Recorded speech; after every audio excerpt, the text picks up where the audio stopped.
Scribbler Experiment fans. So normally I would just take you with me to a craft show and just kind of vlog that along. But the one I'm doing this weekend, there's a little bit of tea as to why I didn't do it last year. Because I didn't do it last year for a reason. So this week, I've made a small mess. I've clipped off corners of bags and I'm gonna have to clean that up. Last year, I chose to go to the Ormwood Makers Market, which is not happening this year. I looked, supposedly the person that was in charge of it moved, so that's cool. Maybe it'll come back one year, because it actually was really fun last year. But I did that show last year, even though I had done Kirkwood Spring Fling for the past, like, I don't know, 3 years or whatever. Enough years. And the reason was the story that I am about to tell you. Kirkwood Spring Fling, downtown Atlanta has a lot of, like, historic neighborhoods, and then just like little communities basically, and they're really well-known neighborhoods. The houses are normally really pretty. Like if you go to neighborhoods like Inman Park, for example, you get a lot of like the older houses that have been there for like 100+ years. It's cool. There are a lot of these really cool old neighborhoods in downtown Atlanta. Many of them have their own craft shows. So the one I'm going to this weekend is one such neighborhood. It's a really fun little community. And I have always enjoyed this show until 2 years ago, which is the reason I didn't do it last year. But this year, you know what, it was the best of my options and I decided to suck it up. So here's my story and tell me what you would have done in this particular situation down in the comments. So some shows are known for, like, no matter what craft show you go to, there's a demographic of people. You know, you'll get families at some shows. Sometimes you'll get millennials. Sometimes you'll get boomers. Like, you don't know who's going to show up when. And it all kind of, like, depends on, you know, the area you're in. But also, some shows, they have alcohol, and some shows don't. No shade to a show that does or does not. Both are super fun. I enjoy going to both. But as an artist, you kind of learn that when people are drinking and having a fun time, that's great. When people are getting drunk as skunks, that's a problem. Does that make sense? So this is what happens. So I'm standing in my booth, and this lady comes up, and she's talking to me, and she spills her she's not steady on her feet. Like, she shouldn't be walking around in artist tents at this point. She's not doing good. She's probably having fun, but she's not doing good.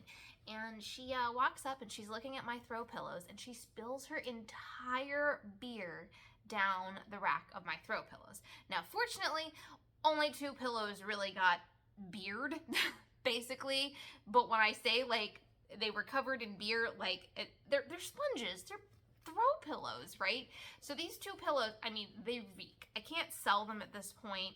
And can I take them home and launder them? Yeah, I guess. But the way I tend to do it is I will save them for my scratch and dent sale. I don't feel comfortable asking for the same amount of money from that pillow as I do for a clean, brand new throw pillow, because, like, it's not clean and brand new anymore. A lady spilled beer on it and I had to wash it out.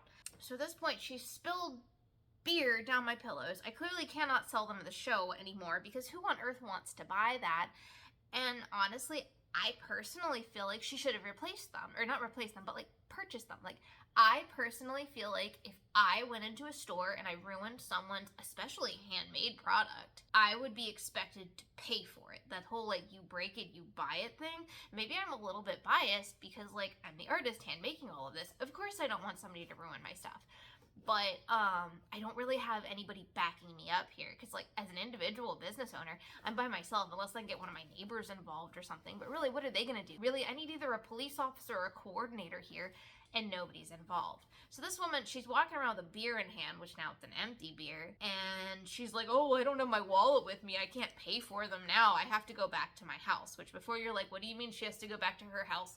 We're in a neighborhood. A lot of these people are likely walking around. Like, they walked outside of their house to go to the show. They didn't, you know, travel to it. At this point, what am I going to do? I've told her, like, hey, I need you to pay for these. You ruined them. That's a thing that you did. You can't go drinking places if you're going to ruin people's stuff. I can't take money from someone that doesn't have money with them. And also, I have no idea. She was possibly lying. She was possibly not lying. But, like, there's no coordinators here to help me do anything. I can't leave my booth and follow her home, obviously. Also, that would be creepy. Like, there's no police officer. Like, what do I do? So she tells me she's going to come back with money. And of course, she never comes back. I knew she wasn't the second she said that. So anyway, that's the reason I didn't go back, was the drunk people. So I'm hoping that doesn't happen again. I'm going to be a little bit more diligent this year if it does seem like just ushering people out of my booth because I'm still upset, and this was 2 years ago. If you're curious as to what I did with the pillows though, my neighbors on either side of me both had kids and they were super nice, so like they saw what happened. I was like, you know what? Would your kid like one of these? Yeah, just wash it when you get home. All right, we got that. I ended up trading inventory with my one neighbor, and I have this really cute little bird painting she made, so that made me feel a little bit better. But her kid was really excited, and then my neighbor on the other side, his kid was really excited, so I just gifted them along and we just called it good because that's what you do. You can't just sit there and cry about something all day. Like, I was in a foul mood after that, but what are you gonna do? So anyway, the show I'm about to go to tomorrow that I'm prepping all these bags for is that exact same show. So I don't know, hopefully it won't be quite as adventurous as it was 2 years ago. So here we go. I'll see you in the morning. In case anyone has been thinking to themselves, wow, it's been raining 4 weekends in a row. Angela has to catch a break eventually. Nah, she can't. Raincoat time, so I'm gonna disappear for setup just because it's wet and I'm gonna have to put tarps up and it's gonna be a mess. And I only have 2.5 hours, so I don't know why I'm talking to you guys. Sorry, bye. So I'm mid unpacking the car and I was wondering why they were having so much trouble putting my tent in the bag when I had volunteers help me the other day. They stuck it in upside down, like it's intended to stand upright with the feet, not on the head. And okay, that's yeah, okay, we're making progress.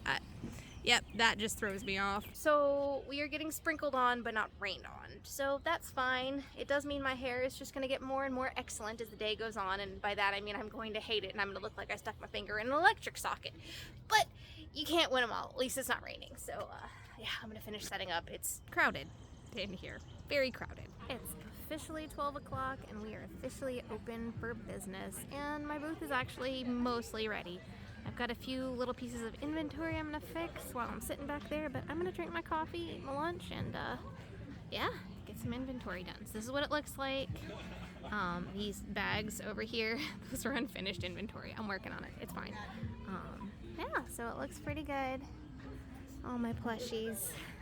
If you're new here, I really always bring inventory to work on. I swear, like that. It's not an anomaly. It's kind of more the norm for me. And I feel like most vendors, if we've got something we can work on in the tent, we tend to, because people tend to actually believe you when you say you hand make your inventory if they literally see you hand making your inventory. For me, it's partially that. It's partially my ADHD and complete and utter lack of time management. So it's fine. Also, we did get lucky. The rain passed us, and I did just talk to the art coordinator of the show, which I didn't realize the show had, but I don't think they ever introduced themselves to me like that before. And I told her what happened the last time I was at this show with the drunk lady, and she was like, oh my gosh, that is unacceptable. When I told her, like, the volunteers I talked to told me that wasn't vandalism. She was like, no, we're not doing that. You've got my cell phone number in the emails, which I did not realize I had. So I'm gonna go back through the emails, praying I don't need it. It is nice to know I have it though, because like last time, some shows give you a phone number to call, some shows don't give you a phone number to call, so it's nice to know that. I'm not expecting this to happen again. I wasn't expecting for it to happen once though, so like, we're gonna have a good day. The rain has gone, it's not stupid hot, and it's pretty out here. It's actually pretty out here. I completely forgot how many placemats I was out of. I ran out of woodland, butterflies, cupcakes, and I know castles and unicorns last week, so that's what this bag is. Gonna go fix that first. I also realized this morning that I knew I needed more of my little plushy plants, and so I made more of this one, and the one I am out of is this one, and I only made one or more of those. There's your proof down there. See, one, but there's a whole bunch of the other one. So I really should look before I start sewing. I need made regardless. And honestly, it's been raining most of the week and I didn't feel like unloading the car. It's not laziness, everything gets wet and it's just icky and no one likes it. The show is going great so far. One of the fun things about this show is because we're in a neighborhood, you see the same people walking back and forth because they live here. Where else are they gonna go?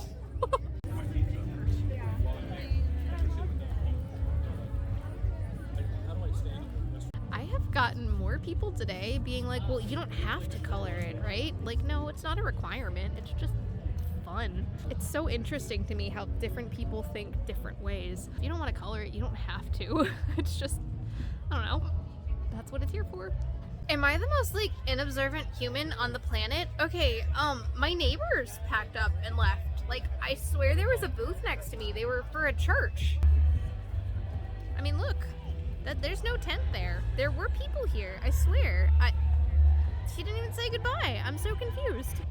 So that's how my day's going. I thought before that, like, maybe I needed a nap, but to see an entire booth close up and wheel a tent away because we can't pull our cars in, how did I miss that? I don't know. Anytime a dog just sits in the middle of my booth for no reason, I feel like I've been chosen. And one literally came and just sat right there, and I was like, okay, I must pet you. I asked first. But I feel so special. Clearly a dog cannot shop, but a dog can say, hello, you're my new bestie. That's how dogs work. We're towards the end of the day at the show, and something really cool just happened that I kind of wanted to share. I was sitting here and the customer walked in the booth and she was like, I was hoping it was you. Like, I saw the coloring stuff and I figured it probably was, so I wanted to come over and say thank you. It was because of you that I actually got brave enough to do my first craft show. Like, just talking to you, and you were encouraging, and like, thank you for that. And I don't know, I felt really good. I think as an artist, sometimes we feel very like isolated. I am vending in a booth by myself, and I get to know my neighbors, and they're sometimes the closest thing that I have to coworkers. I don't know, I feel like when you're in a position where you're working with other people and you actually have coworkers, it feels like, you know, you're affecting each other, you're making decisions together and everything. I don't really get that as an artist very often, but sometimes I have these moments that I know that, like, I'm not working together with you, but being able to encourage you does it makes me feel like I'm a little bit more connected with other artists and other makers in a way that I don't always get. And I'm glad she came in. That made me feel really good about myself, and I'm really glad she's out there selling her artwork. I actually had another friend earlier in the day come out and tell me that, like, she's starting to do galleries and stuff, and she wanted to share that with me because she knows I do craft shows all the time. I can't explain it, but anyway, if anything I've ever said or done has encouraged you to actually go out and do the thing, that's awesome. I'm really proud of you. This is scary to do. It is, especially like when you're selling your artwork, you're kind of vulnerable. You don't know how people are going to react to the thing that you're selling. You don't know if it's going to go well. You don't know if you're going to make any money or just waste a whole ton of money. Like, you don't know. There are so many factors, and it's scary. And do you know how many people never actually get up and actually do the thing? They just talk about doing it over and over and over again, and then they wonder why it never gets done. Talking about it doesn't do it. So, like, if you actually got up the couch and applied to that show, even if you didn't get in, I'm proud of you, you tried. And if you actually did the event the first time and you felt good about yourself, or you're like, oh, it didn't go great, but I think I'll try another one, I'm proud of you. You're gonna try again. That's crazy. Do you know how many people would get discouraged and just stop? It's nice as an artist to know that I am affecting other people in a way that's not just selling them my artwork, you know? Because I'm glad when you go home and have a great experience coloring my artwork. That's fantastic. That's what I want as an artist. But the other thing I want as an artist is to encourage more people to make art. I literally make art that people color in. Like, my art creates more art. It's like an ongoing art project. So encouraging you to actually go out and do the thing too, that's great. So, and after my long emotional rambling there, we're getting towards the end of the day. We've got like an hour and 15 left. I probably am gonna pack up a little bit early. This one gets out at 8, and I'm like looking around me, there are no street lights. So I need this all in buckets so I can throw it in the car before the sun is down, but we can't pull our cars in until after 8, and we need to be packed up. So I don't know. We'll see how the flow of traffic goes. We're almost done though. It's been a good day. I thought I was done with interesting stories for the day, so I'm sitting here in my chair like normal, and I'm just watching people go by as one does, and this man and a bunch of other, I guess, friends walk by, and they stop in front of my booth. And the friends ask if they can pet his very large dog. Like, this dog was probably like my size, right? It's a big dog. Dog seems very sweet, very cute. But I'm sitting here and I watch. And the dog goes over really quick to that shelf over there and like touches its mouth enough to drool, because there was definitely drool coming out of dog's mouth on this shelf. And I ran over because I was concerned about, you know, a dog drooling on one of my pillows. Everything is white, so, you know, I get concerned about these sorts of things. This is my art. This is my product. That is not sellable, you know, if it gets messed up, which I'm assuming it's nothing. But I'm glad I looked. this is a weird one. So this is it after I've taken water and alcohol wipes to it and it looks better. I'm pretty sure the dog bled on this giraffe. You see where it's not right, like it's red and then it goes to like a yellowy brown. I don't know how well that's showing up on camera. Yeah, I'm pretty sure this guy's dog bled onto my giraffe. So at this point, I'm like, okay, A, I'm out of giraffe, but B, that poor dog, like, is it okay? So I show the man, and first he doesn't believe me that the dog got close enough to drool on anything, which, yes, it did. It literally, like, I watched it touch its mouth to the shelf, but I'm like, is your dog okay? But there's only so much I can do here as one human being. Like, what does one do? So I tried to make a big enough fuss that they actually checked on the dog, but like, a little weird, not good weird, kind of concerning weird. What does one do in that situation? I mean, like, I obviously can't sell this like this. I'm gonna have to take it home and wash it and then clearance it. I've never had someone's animal bleed on my I've bled on my product and have to pull it before because I was like sewing and stabbed myself. But that's a totally different problem. That's not someone's animal. I don't know. I never imagined this one. So here we go. Yay, new experiences. I really hope that dog is okay. And before anybody tries to tell me it's a popsicle, King of Pops doesn't actually have the really red one today. It's the lighter strawberry. It's not that color, A, but B, when I started wiping it off with the alcohol wipe, it just turned straight up like that yellowy brown that blood does when you dilute and dry. Yeah, it's not a popsicle, y'all. It's not a popsicle.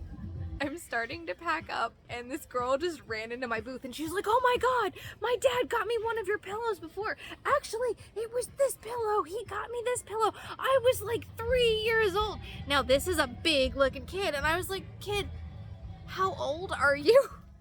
She's 11 now.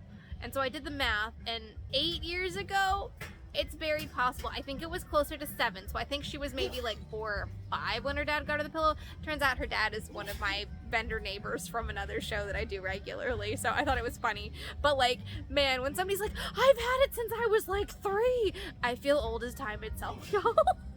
In case anybody wanted to know, some weekends it kind of varies what animal I sell the most of. This weekend, the axolotl was the winner. So hooray, axolotls. I literally, as fast as I could stitch these up, people were buying them.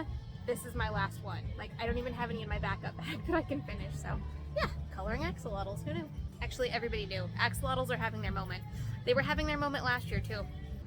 The houses are so cute over here. It's one of the churches. I'm heading out to go find my car at this point before my neighbors are gone, just so I'm not like the last one packing up. So anyway, thank you guys so much for hanging out with me for this Kirkwood Spring Fling. This was maybe the most coherent craft show that I have filmed in a hot second, but it went well. Numbers look decent. I mean, this show is never like a killer show for me. It's always just a good show. And I didn't have a drunk lady spill anything on my stuff this time, just a bleeding dog, so that's slightly different. Oh my gosh, look at this garden. So stinking pretty. Alright, that's it. So again, thank you guys so much for being here. If you enjoy this video, if you want to see more craft show content from me, let me know in the comments, give me a follow, or a subscribe rather, we're on YouTube, and yeah, drop me a comment. Let me know what else you would like to see out of my craft show videos. If you've got any questions about what I do or what you could do if you're an artist trying to get into doing this. I do this full time, if you can't tell from my videos or if you follow me on social media. So thanks again, y'all. See you soon.